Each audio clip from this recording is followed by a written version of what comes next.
देवशयनी एकादशी व्रत कथा।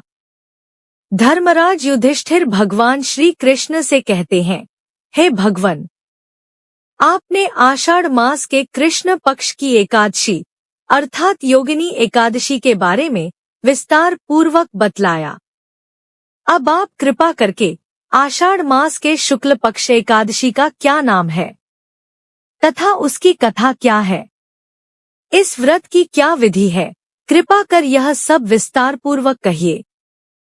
भगवान श्री कृष्ण कहने लगे, हे राजन, आषाढ़ मास के शुक्ल पक्ष की एकादशी को देवशयनी एकादशी या प्रबोधनी एकादशी दोनों ही नामों से जाना जाता है।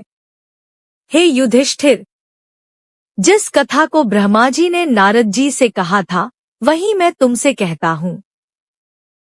श्रद्धा पूर्वक श्रवण करो। एक बार देवऋषि नारद जी ने ब्रह्मा जी से इस एकादशी के विषय में जानने की उत्सुकता प्रकट की।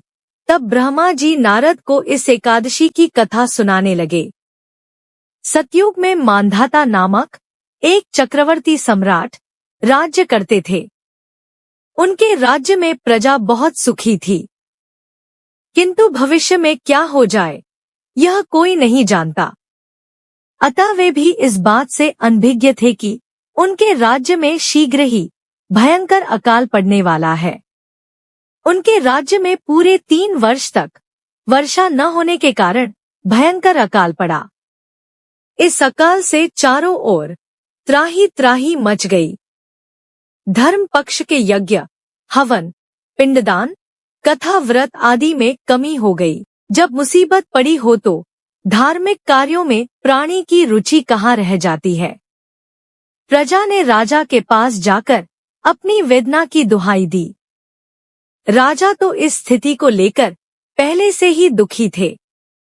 वे सोचने लगे कि आखिर मैंने ऐसा कौन सा पाप कर्म किया है जिसका दंड मुझे इस रूप में मिल रहा है।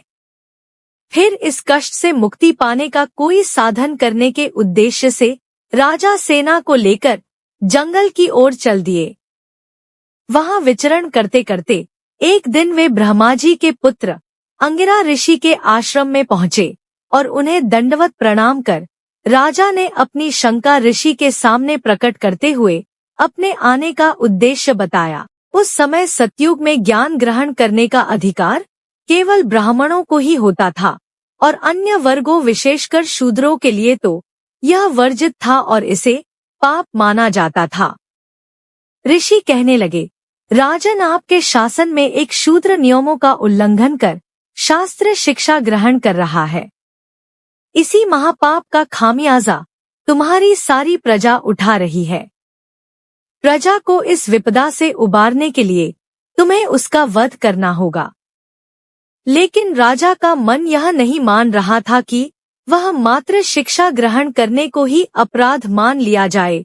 उन्होंने कहा, हे देव, क्या कोई अन्य मार्ग नहीं है जिससे उस निरपराध की हत्या के पाप से मैं बच सकूं।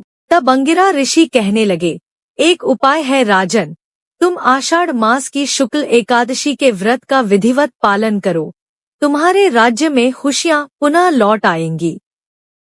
राजा अपने राज्य की राजधानी लौट आए और आषाढ़ महीने की शुक्ल एकादशी का विधिपूर्वक व्रत किया। व्रत के प्रभाव से उनके राज्य में मूसलधार वर्षा हुई और पूरा राज्य धन धान्य से परिपूर्ण हो गया। देवशयनी एकादशी की दूसरी व्रत कथा। पौराणिक कथा के अनुसार एक बार राजा बलि ने तीनों लोकों पर कब्जा कर लिया था। देवी देवता परेशान हो गए। भयभीत होकर देवराज इंद्र भगवान विष्णु से मदद मांगने उनके पास पहुंचे। श्रीहरि ने वामन अवतार धारण कर लिया और भिक्षु के रूप में बलि के पास दान मांगने पहुंचे। उन्होंने राजा बलि से 3 पग जमीन का दान मांगा, जिसमें वे पहले पग में वे समस्त दिशाओं सहित संपूर्ण पृथ्वी और आकाश को नाप लेते हैं। दूसरे पग में उन्होंने स्वर्ग को नाप लिया। अब तीसरा पग रखने को कुछ भी शेष न बचा तो बलि ने अपना शीश आगे करते हुए निवेदन किया कि प्रभु, अपना तीसरा पग मेरे शीश पर रखिए। राजा बलि की दानवीरता देखकर भगवान विष्णु बहुत प्रसन्न हुए और बलि के इस दान और समर्पण से खुश होकर भगवान विष्णु ने बलि को पाताल का अधिपति बना दिया और वर मांगने को कहा। बलि ने भगवान से पाताल लोक में बसने की इच्छा जताई। भगवान विष्णु ने अपने भक्त बलि की इच्छा पूरी की और पाताल चले गए। भगवान के पाताल लोक में जाने से सभी देवी देवता और देवी लक्ष्मी चिंतित हो गईं। अपने पति को वापस लाने के लिए मां लक्ष्मी में गरीब स्त्री का रूप धारण कर राजा बलि के पास पहुंच गई। राजा बलि को राखी बांधकर देवी लक्ष्मी ने उन्हें भाई बना लिया और बदले में भगवान विष्णु को पाताल लोक से वापस ले जाने का वचन ले लिया। भगवान ने राजा बलि को निराश न करते हुए ये वरदान दिया कि वो हर साल आषाढ़ शुक्ल एकादशी से कार्तिक शुक्ल एकादशी यानी कि 4 माह तक पाताल लोक में योग निद्रा में निवास करेंगे। ओम नमो भगवते वासुदेवाय नमः। एकादशी माता की आरती। ओम जय एकादशी माता, मैया जय एकादशी माता। विष्णु पूजा व्रत को धारण कर, विष्णु पूजा व्रत को धारण कर, शक्ति मुक्ति पाता। ओम जय एकादशी माता। तेरे नाम गिनाऊं देवी, भक्ति प्रदान करनी, मैया भक्ति प्रदान करनी। गण गौरव की देनी माता, गण गौरव की देनी माता, शास्त्रों में वर्णी। ओम जय एकादशी माता। मार्गशीर्ष के कृष्ण पक्ष की उत्पन्ना विश्वतारिणी जनमी, मैया विश्वतारिणी जनमी। शुक्ल पक्ष में हुई मोक्षता, शुक्ल पक्ष में हुई मोक्षता, मुक्तिदाता बन आई। ओम जय एकादशी माता। पोष के कृष्ण पक्ष की सफला नामक है, मैया सफला नामक है। शुक्ल पक्ष में हुए पुत्रदा, शुक्ल पक्ष में हुए पुत्रदा, आनंद अधिक रहे। ओम जय एकादशी माता। नाम षट तेला माघ मास में कृष्ण पक्ष आवे, मैया कृष्ण पक्ष आवे। शुक्ल पक्ष में जया कहावे, शुक्ल पक्ष में जया कहावे, विजय सदा पावे। ओम जय एकादशी माता। विजया फागुन कृष्ण पक्ष में शुक्ला आमल की, मैया शुक्ला आमल की।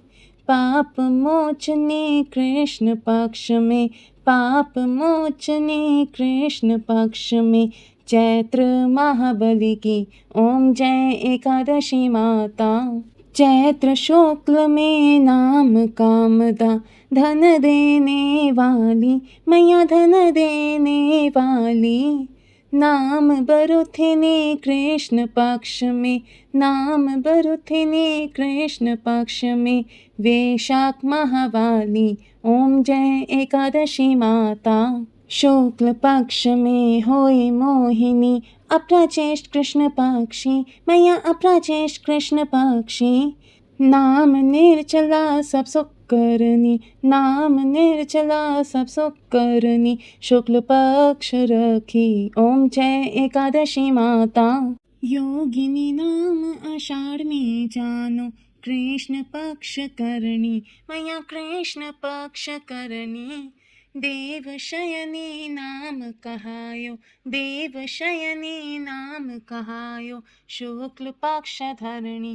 ओम जय एकादशी माता। कामिका श्रावण मास में आवे, कृष्ण पक्ष कहिए, मैया कृष्ण पक्ष कहिए।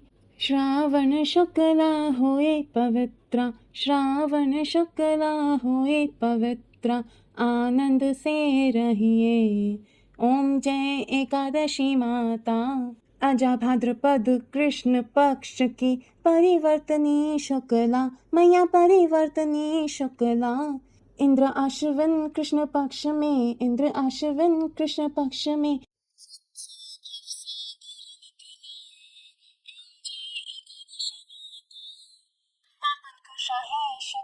सुनी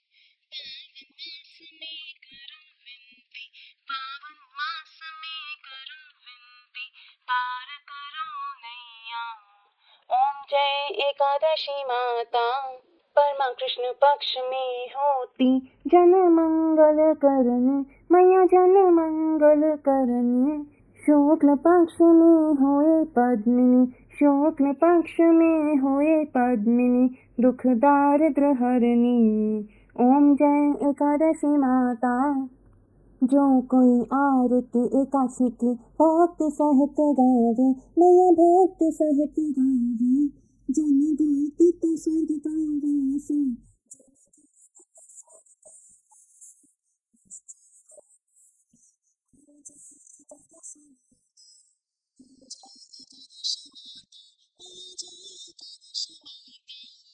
विष्णु पूजा व्रत धारण कर विष्णु पूजा व्रत धारण कर भक्ति मुक्ति पाता ओम जय एकादशी माता एकादशी माता की जय। श्री जगदीश्वर जी की आरती। ओम जय जगदीश हरे स्वामी जय जगदीश हरे भक्त जनों के संकट दास जनों के संकट क्षण में दूर करे ओम जय जगदीश हरे जो ध्यावे फल पावे दुख विन से मन का स्वामी दुख विन से मन का सुख संपत्ति घर आवे सुख संपत्ति घर आवे कष्ट मिटे तन का ओम जय जगदीश हरे मात पिता तुम मेरे शरण गहूँ मैं किसकी स्वामी शरण गहूँ मैं किसकी तुम बिन और न दूजा प्रभु बिन और न दूजा आस करूँ मैं जिसकी ओम जय जगदीश हरे तुम पूर्ण परमात्मा तुम अंतर्यामी स्वामी तुम अंतर्यामी पार ब्रह्म परमेश्वर तुम सबके स्वामी ओम जय जगदीश हरे तुम करुणा के सागर तुम पालन करता स्वामी तुम पालन करता मैं मूरख खल कामी मैं सेवक तुम स्वामी कृपा करो भरता ओम जय जगदीश हरे तुम हो एक अगोचर सबके प्राणपति स्वामी सबके प्राणपति किसी विधि मिलूं दया में कैसे आऊं शरण में तुमको मैं कुमति ओम जय जगदीश हरे दीन बंधु दुख हरता ठाकुर तुम मेरे स्वामी ठाकुर तुम मेरे अपने हाथ उठाओ दया करो शरण में लाओ द्वार पड़ा तेरे ओम जय जगदीश हरे विषय विकार मिटाओ पाप हरो देवा स्वामी पाप हरो देवा श्रद्धा भक्ति बढ़ाओ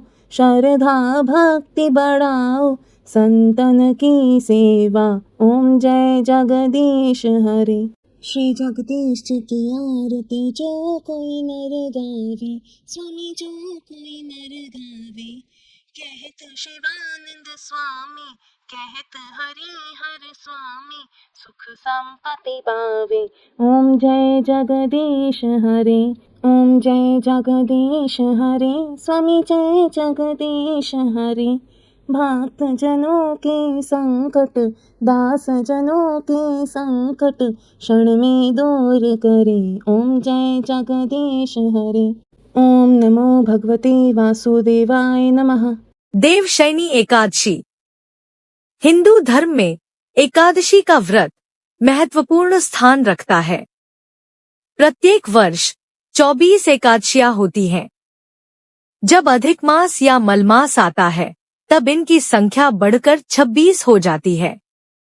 आषाढ़ मास के शुक्ल पक्ष की एकादशी को ही देवशयनी एकादशी कहा जाता है। कहीं कहीं इस तिथि को पद्मनाभा भी कहते हैं। सूर्य के मिथुन राशि में आने पर ये एकादशी आती है। इसी दिन से चातुर्मास का आरंभ माना जाता है। इस दिन से भगवान श्री हरि विष्णु क्षीर सागर में शयन करते हैं और फिर लगभग 4 माह बाद तुला राशि में सूर्य के जाने पर उन्हें उठाया जाता है। उस दिन को देवोत्थानी एकादशी कहा जाता है। इस बीच के अंतराल को ही चातुर्मास कहा गया है। युधिष्ठिर ने पूछा, भगवन, आषाढ़ के शुक्ल पक्ष में कौन सी एकादशी होती है, उसका नाम और विधि क्या है, यह बतलाने की कृपा करें। भगवान श्री कृष्ण बोले, राजन, आषाढ़ शुक्ल पक्ष की एकादशी का नाम शयनी है। मैं उसका वर्णन करता हूँ। वह महान पुण्यमयी, स्वर्ग एवं मोक्ष प्रदान करने वाली, सब पापों को हरने वाली तथा उत्तम व्रत है।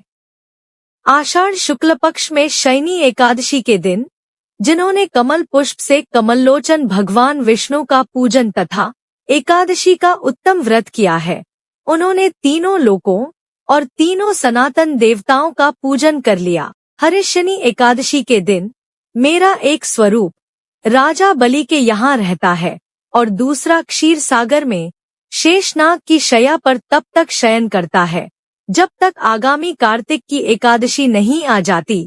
अतः आषाढ़ शुक्ल एकादशी से लेकर कार्तिक शुक्ल एकादशी तक मनुष्य को भली भांति धर्म का आचरण करना चाहिए।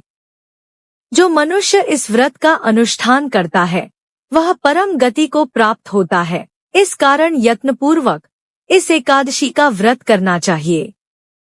एकादशी की रात में जागरण करके शंख, चक्र और गदा धारण करने वाले भगवान विष्णु की भक्तिपूर्वक पूजा करनी चाहिए। ऐसा करने वाले पुरुष के पुण्य की गणना करने में चतुर्मुख ब्रह्मा जी भी असमर्थ हैं। राजन, जो इस प्रकार भोग और मोक्ष प्रदान करने वाले सर्व पापहारी एकादशी के उत्तम व्रत का पालन करता है, वह जाति का चांडाल होने पर भी संसार में सदा मेरा प्रिय करने वाला है। एकादशी का व्रत करने से मनुष्य सभी पापों से मुक्त हो जाता है। पौराणिक संदर्भ। पुराणों में वर्णन आता है कि भगवान विष्णु इस दिन से 4 मास पर्यंत चातुर्मास पाताल में राजा बलि के द्वार पर निवास करके कार्तिक शुक्ल एकादशी को लौटते हैं। इसी प्रयोजन से इस दिन को देवशयनी तथा कार्तिक शुक्ल एकादशी को प्रबोधिनी एकादशी कहते हैं। इस काल में यज्ञोपवीत संस्कार, विवाह, दीक्षा ग्रहण, यज्ञ, गृह प्रवेश, गोदान, प्रतिष्ठा एवं जितने भी शुभ कर्म है वे सभी त्याज्य होते हैं। भविष्य पुराण, पद्म पुराण तथा श्रीमद् भागवत पुराण के अनुसार हरिशन को योग निद्रा कहा गया है। संस्कृत में धार्मिक साहित्यानुसार हरि शब्द सूर्य, चंद्रमा, वायु, विष्णु आदि अनेक अर्थों में प्रयुक्त है। हरिशन का तात्पर्य इन 4 माह में बादल और वर्षा के कारण सूर्य चंद्रमा का तेज क्षीण हो जाना उनके शयन का ही द्योतक होता है। इस समय में पित्त स्वरूप अग्नि की गति शांत हो जाने के कारण शरीरगत शक्ति क्षीण या सो जाती है। आधुनिक युग में वैज्ञानिकों ने भी खोजा है कि चातुर्मास्य में मुख्यतः वर्षा ऋतु में विविध प्रकार के कीटाणु अर्थात सूक्ष्म रोग जंतु उत्पन्न हो जाते हैं। जल की बहुलता और सूर्य तेज का भूमि पर अति अल्प प्राप्त होना ही इनका कारण है। धार्मिक शास्त्रों के अनुसार आषाढ़ शुक्ल पक्ष में एकादशी तिथि को शंखासुर दैत्य मारा गया। अतः उसी दिन से आरंभ करके भगवान 4 मास तक क्षीर समुद्र में शयन करते हैं और कार्तिक शुक्ल एकादशी को जागते हैं। पुराण के अनुसार यह भी कहा गया है कि भगवान हरि ने वामन रूप में दैत्य बलि के यज्ञ में 3 पग दान के रूप में मांगे। भगवान ने पहले पग में संपूर्ण पृथ्वी, आकाश और सभी दिशाओं को ढक लिया। अगले पग में संपूर्ण स्वर्ग लोक ले लिया। तीसरे पग में बलि ने अपने आप को समर्पित करते हुए सिर पर पग रखने को कहा। इस प्रकार के दान से भगवान ने प्रसन्न होकर पाताल लोक का अधिपति बना दिया और कहा, वर मांगो। बलि ने वर मांगते हुए कहा कि भगवान आप मेरे महल में नित्य रहें। बलि के बंधन में बंधा देख उनकी भार्या लक्ष्मी ने बलि को भाई बना लिया और भगवान से बलि को वचन से मुक्त करने का अनुरोध किया। तब इसी दिन से भगवान विष्णु जी द्वारा वर का पालन करते हुए तीनों देवता 4 माह सुतल में निवास करते हैं। विष्णु देवशयनी एकादशी से देवउठानी एकादशी तक, शिवजी महाशिवरात्रि तक और ब्रह्मा जी शिवरात्रि से देवशयनी एकादशी तक निवास करते हैं। अगर आप चैनल पर नए हैं तो सब्सक्राइब कर लें। देवशयनी एकादशी व्रत विधि। एकादशी को प्रातः काल उठें। इसके बाद घर की साफ सफाई तथा नित्य कर्म से निवृत्त हो जाए। दशमी तिथि को सात्विक भोजन ग्रहण करें। ब्रह्मचर्य का पालन करें। नमक का सेवन ना करें। रात्रि को भूमि पर शयन करें। जौ तथा मूंग की दाल का सेवन न करें। स्वच्छ वस्त्र धारण करें। पूजा गृह को शुद्ध कर लें। आसन पर बैठ जाए। कलश को जल से भर लें। कलश को पूजा गृह में स्थापित करें। उसमें पल्लव डालें और पूजा करें। स्नान कर पवित्र जल का घर में छिड़काव करें। घर के पूजन स्थल अथवा किसी भी पवित्र स्थल पर प्रभु श्री हरि विष्णु की सोने, चांदी, तांबे अथवा पीतल की मूर्ति की स्थापना करें। तत्पश्चात उसका षोडशोपचार सहित पूजन करें। धूप दीप दिखाएं, चंदन अर्पित करें, लाल वस्त्र अर्पित करें। इसके बाद भगवान विष्णु को पीतांबर आदि से विभूषित करें। तत्पश्चात व्रत कथा सुननी चाहिए। इसके बाद आरती कर प्रसाद वितरण करें। रात्रि जागरण करें। अंत में सफेद चादर से ढके गद्दे तकिए वाले पलंग पर श्री विष्णु को शयन कराना चाहिए। द्वादशी के दिन प्रातः काल उठकर स्नान करें। श्री विष्णु भगवान की पूजा करें। ब्राह्मणों को भोजन कराएं।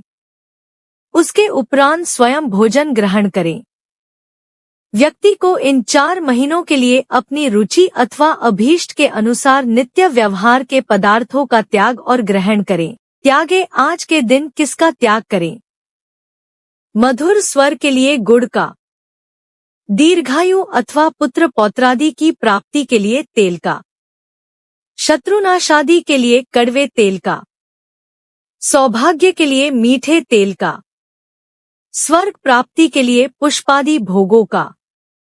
प्रभु शयन के दिनों में सभी प्रकार के मांगलिक कार्य जहां तक हो सके न करें।